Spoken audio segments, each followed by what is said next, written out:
एक सवाल है, हुमैर भट्ट साहब ने कहा है कि एआई ऑप्स के साथ अगर इन्फ्यूज किया जाए साइबर सिक्योरिटी और ब्लॉकचेन, तो इंडस्ट्री के लिए कैसा है। दूसरा ये है कि आप जो फ्यूचर में यूनिवर्सिटी खोलने जा रहे हैं, उम्मीद है कि वो कह रहे हैं 2 साल में खुल जाएगी, तो क्या उसमें एडमिशन लेने में हेल्प होगी इससे?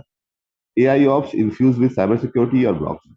Cyber security already AI ops के अंदर मौजूद है, ठीक है ना। उसके लिए आपको अलग से करने की जरूरत नहीं है। हाँ, अगर ऑफेंसिव सिक्योरिटी करनी है तो वो अलग से आप कर सकते हैं, या ब्लॉकचेन करनी है तो आप अलग से कर सकते हैं। अगर मुझसे कोई पूछे कि मैं क्या करूं एआई ऑप्स के साथ, अगर तो उसको इंडस्ट्री में जाके काम करना है और ना ब्लॉकचेन में और तमाम चीज़ों में, फाइनेंशियल साइड पे मुख्तलिफ उसमें, तो वो ब्लॉकचेन को यूटिलाइज कर सकता है। अगर वो कहता है कि यार मैं अपने ना ऑप्शंस डेवऑप्स सिसऑप्स एआई के साथ ब्लॉकचेन को मिलाऊंगा, तो वो एक डिफरेंट पाइपलाइन उसकी बन जाती है कैरियर की। अगर वो डेवऑप्स सिसऑप्स एआई, ये जो एआई ऑप्स के साथ अगर वो ऑफेंसिव सिक्योरिटी मिलाता है, तो उसकी एक डिफरेंट वो पाइपलाइन है। ब्लॉकचेन एक बड़ी इमर्जिंग टेक्नोलॉजी है, इसमें बहुत ज़्यादा डिमांड है, ऑफेंसिव सिक्योरिटी में भी है। इन दोनों के नाम, ब्लॉकचेन का तो जो नाम है वो तमाम इमिग्रेशन कैटेगरीज के अंदर आता है, ऑफेंसिव सिक्योरिटी का भी आता है, तो उनकी मर्जी है कि उनको कहाँ जाना है, मगर इसके लिए उनको थोड़ी सी मेहनत करनी पड़ेगी, ठीक है। कि दोनों सूरतों में उनको मेहनत करनी पड़ेगी। जहाँ तक रही हमारी यूनिवर्सिटी का, वो हम पूरी मेहनत कर रहे हैं, सब कुछ कर रहे हैं। It's a more than $25 million project, it's a very very big project. We are very careful when we launch it and how we launch it, right. So मैं ये बता सकता हूँ कि अलबत्ता और दूसरी नई चीज़ें आ रही हैं, हम उसको जल्दी पहले लेकर आ रहे हैं, ठीक है।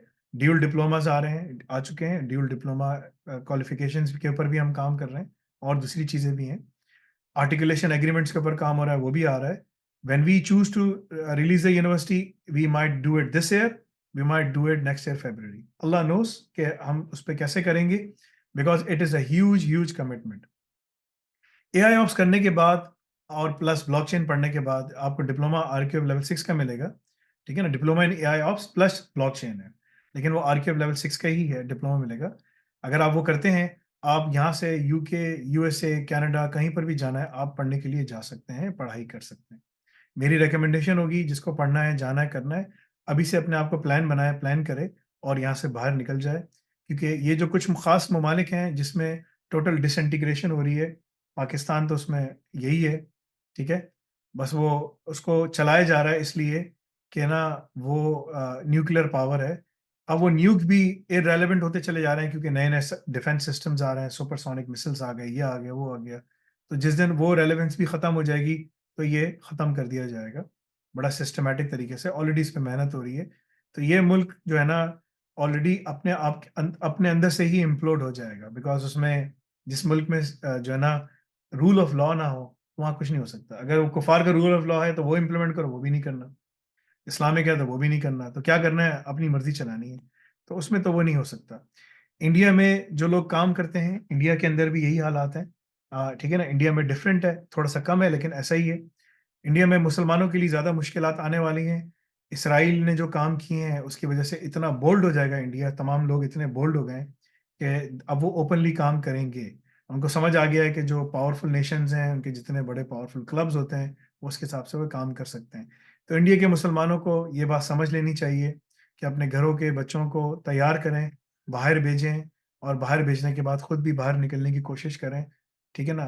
क्योंकि उनको वहाँ से हिजरत अल्टीमेटली करनी पड़ेगी। इंडिया जिस ट्रैक पे चल चुका है, वो ट्रैक जो है, उसका एंड जो है, वो अक़लियतों के लिए, तमाम अक़लियतों के लिए बहुत मुश्किलात का सामना होगा, बिकॉज़ नेशनलिज़्म एक बहुत बड़ी बीमारी है, और इसलिए रसूलुल्लाह सल्लल्लाहु अलैहि वसल्लम ने इसके ऊपर बहुत सख्त तनकीद भी की है, सब कुछ कहा है और जाहिलिया की चीज़ों को कहा है। बट अनफॉर्च्यूनेटली तमाम ममालिक के अंदर यही चीज़ है, कोई उम्मा का कॉन्सेप्ट नहीं है नेशनलिज़्म में। सो मैं आप सब लोगों को मशवरा यही दूँगा कि ब जाएँ, बैठ के पढ़ें, यहाँ से अपने आप को मिडल ईस्ट निकालें, और मिडल ईस्ट से फिर आप यूरोप की तरफ चले जाएँ। उसके बाद आपने अगर वहाँ का पासपोर्ट हासिल कर लिया, यूके का पासपोर्ट 6 से 7 साल में हासिल हो सकता है, कनाडा का पासपोर्ट 4 से 5 साल में हासिल हो सकता है, यूएसए का पासपोर्ट 10 साल लग जाते हैं, 10 साल कहीं नहीं गए, आराम से। डॉक्टर को 10 साल लगते हैं, डॉक्टर को, ठीक है ना? जर्मनी 3 से 4 साल, 1 साल में खत्म करोगे, 2 साल का ब्लू कार्ड पे रहना है, चौथे साल अप्लाई कर सकते हो, ठीक है ना? फ़िनलैंड इसी तरीके से, पूरी यूरोपियन यूनियन में पासपोर्ट पकड़ना आसान है। ब्लू कार्ड आ जाए, तुम कहीं भी जाके काम कर सकते हो, कहीं भी रह सकते हो, ठीक है? तो ये सारी कंट्रीज़ हैं जिसमें तुम जाके रह सकते हो, काम कर सकते हो, और तुम्हें वो होगा। No matter what the things are, Islam यहाँ पर राइस पर है। लोग उल्टा हो गया है, वहां पर हालात खराब हो रहे हैं, यहाँ मुसलमानों के हालात फिर भी बेहतर है, और वो इंप्रूवमेंट होती चली जाएगी, क्योंकि यहाँ पर अभी तक सिविलिटी है। अगर मैंने कहा ना, अगर एक कुफार का निजाम है तो उस पर चलते हैं, ठीक है। ऐसा नहीं है कि तुम रोड पे जा रहे हो, पुलिस वाला तुम्हें पकड़ के मारना शुरू कर दे, जैसे पाकिस्तान में करेगा, ठीक है ना। तो ये सारी चीजें, so it's up to you what you want to do. But मेरा तमाम तमाम अकलियतों के लिए ये जो है ना, ये हिंदू यहाँ पर बाहर जाते हैं तो वो अकलियत बन जाते हैं, मिडल ईस्ट में सब जगह। अपने मुल्क में अक्सरियत है, लेकिन जितनी अकलियतें जो बाहर हैं और जितनी अकलियतें दूसरे ममालिक में रहती हैं, इनको अपने आप को बाहर निकालने की कोशिश करनी चाहिए, ठीक है ना। 1 बिलियन जॉब्स मौजूद हैं। अगर तुम अपने आप को प्रॉपरली प्लान करो, सब कुछ करो, तो तुम 1 बिलियन जॉब्स पकड़ सकते हो, ठीक है ना। गोरे इसमें काम नहीं करेंगे, गोरों को बहुत मुश्किलात हैं, क्योंकि उनको वो अलग तरीके से पढ़ गए हैं। उनको यूट्यूब से पैसा कमाना आसान लगता है, ठीक है ना, एज कम्पेयर टू किसी और चीज के, ठीक है, जो कि इस्लामिकली हराम पैसा है। बट ये एक अलग बहस है, इंशाल्लाह दलाइल के साथ इसके ऊपर बात करेंगे।